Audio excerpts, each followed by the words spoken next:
جو ہم عوام یا میڈیا نے یہ جو گرم مستی مچائی ہوئی ہے اس کو قابو کرنا چاہیے، اس ماحول کو ٹھنڈا کرنا چاہیے۔ جنگ کا فیصلہ کرنا ہے جنگی ادارے نے، جنگ نہ ہم کر سکتے ہیں، نہ آپ کر سکتے ہیں، نہ قوم کر سکتی ہے۔ جنگ والے ہم نہیں ہیں، بلکہ اس ملک کے دفاع کے لیے ایک جنگی ادارہ ہے جس نے فیصلہ کرنا ہے کہ جنگ کرنا ہے، نہیں کرنا، کب کرنا ہے، کس طرح کرنا ہے، اور وہ یہ فیصلے ہمارے ساتھ کبھی ڈسکلوز کریں گے بھی نہیں، لہٰذا ان کی طرف یہ فیصلہ رکھ دیں اور ہم اور آپ یہ ماحول بنائیں کہ ہم امن، پیار، بھائی چارے کا پیغام تمام تر ہمسایہ ممالک کو بانٹیں۔ اچھا، یہ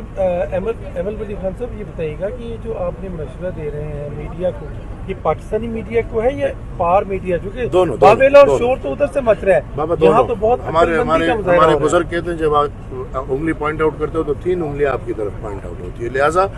میں نے بات کر لی۔ اب دیکھ لے گریوان میں ہر کوئی کہ بھائی کون یہ حرکتیں کر رہے ہیں، کون کہہ رہے کہ پٹھان بہادر ہے، بھائی لڑیں گے، بھائی کیا لڑیں گے، کیوں لڑیں گے؟ پٹھان فوج میں بھرتی کی سارے پٹھانوں کو، کیا یہ جو ماحول بنایا بھائی، تھوڑا پنجابی بھی غیرت کر لے، یہ بھی تھوڑا غیرت والے قصے بنا لے، یہ بھی لڑ لے، تو ہمیشہ بھائی بس ابھی بھی یہ ماحول میڈیا میں ہر کوئی پٹھان غیرتی ہے اور پٹھان کشمیر میں لڑیں گے اور ادھر لڑیں گے، اور وہ ہمارے سر میرا خیال ہے پچھلے کچھ عرصے سے آپ دیکھ لیں، ISPR کی خبریں بھی دیکھ لیں کہ پنجاب کے ہر شہر میں میتیں آ رہی ہیں شہداء کی، تو وہ لڑنے والے فوجی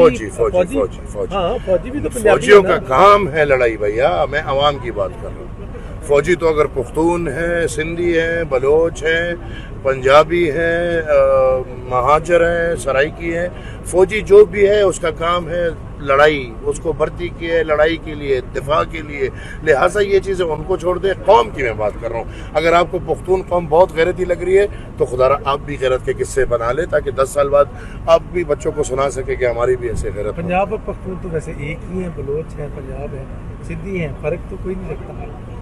الحمدللہ اس طرح آپ کی بات ٹھیک ہے، لیکن اگر دیکھیں تو زمین آسمان کا فرق ہے۔